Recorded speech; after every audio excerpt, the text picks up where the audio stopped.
post installation on the coilover setup. I got the new tire package on there with the wheels from Apex. Got some Toyo R888Rs on there, 18 by 11 squared. So it's running really good. I can tell just in this rear quarter right here that it's a little jacked down. And the other side's up a little bit, so I went ahead and put the scales on it. I wanted to check the corner balance to see where we're at, so let's take a look now. All right, so I got the scale set up. Now this is a long acre kit. Now off the bat, you can see, one, we're off our target, 2.5%. We need to be at 50% split between left rear, right front, and the right rear, left front. You can see it's jacked. There's so much more weight on the left rear than there is the right rear.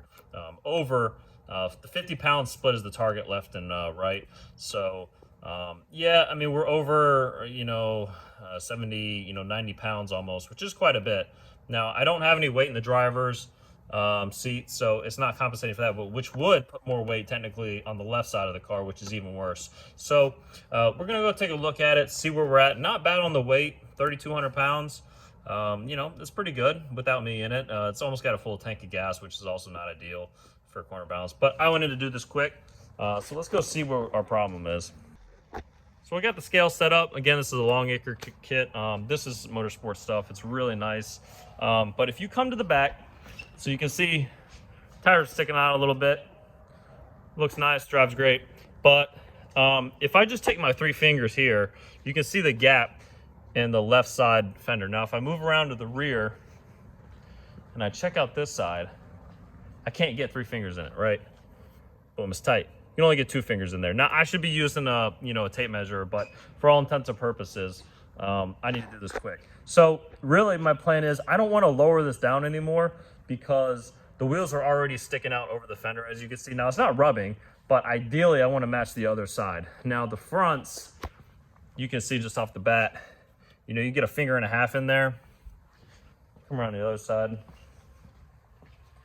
And you can get about 2 fingers in there. So my idea is to go and jack the other side. Now, being that there's not enough weight on the right rear, what lifting up the car is gonna do, so if you imagine it like a table essentially on 4 corners, right? So you have 4 pegs sitting down, on a chair. If you push one corner down further, you're putting more weight into the ground, which is putting more weight into the chassis. So it's essentially increasing the load on that corner. So if you want to add weight to a corner, which I do here, I'm going to raise that corner. Now, if I want to take weight off that corner, off the 4 legs and put weight on the other 3 legs, I want to take it and shorten it. So I would lower the car to take weight off of it. But I already know that this side doesn't have enough weight on it because there's so much more weight on the left rear, almost 90 pounds more than there is on this side. And I'd rather the rear be up because under speed, even though it's wedge right now, when you get into aero and at full force, you're going to be level plane. So I'm going to go ahead and jack this up a few notches, probably spin it up 3 rounds on the coils, and we'll see where it gets. All right, so I got the wheel off. Now this is the coilover here, Viking stuff, man, real good. I got this lower lock, the lock collar loose. So all I'm gonna do is just spin this up, 3 turns. I'm gonna jack the car in this corner quite a bit. I'm just gonna look at this mark right here, spin it 3 times, put the wheel back on, and then see where we're at. All right, so after jacking that corner up I only did about 2.5 rounds, but you can see it dropped it down significantly, almost a full percentage. So all I'm gonna do is just do that again. You can see we're about to even out, so we're only about a 50-pound split now, which is good. It's ideal, it's not perfect. Now the left front will have more weight on it as the driver will be in there, but so will the left rear. So yeah, I'm gonna go ahead and do that one more time. I'm gonna put 2 more rounds in it because I'm liking where the front's sitting. The front is, it's pretty even. It's not too low, 2 fingers.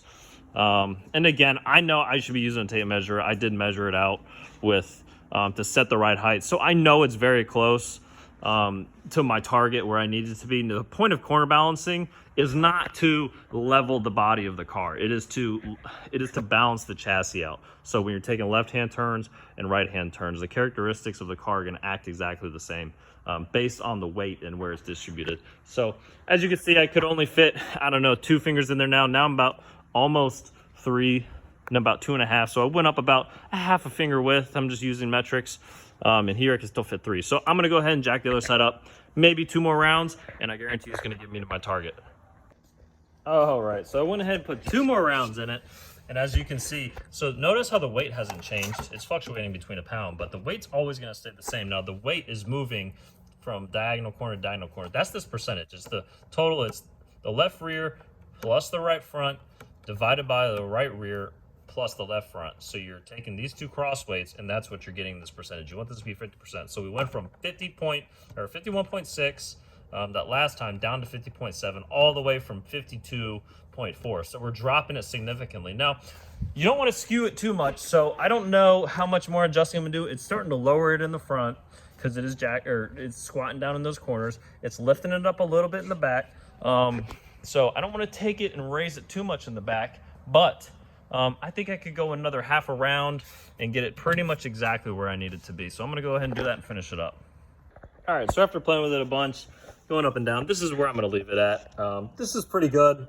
I like that there's not as much weight on the left front because I'm gonna be in the car, obviously.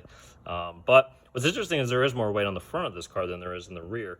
Obviously because of the engine, you know, it's just where the most grunt of the weight is. But yeah, 50.7.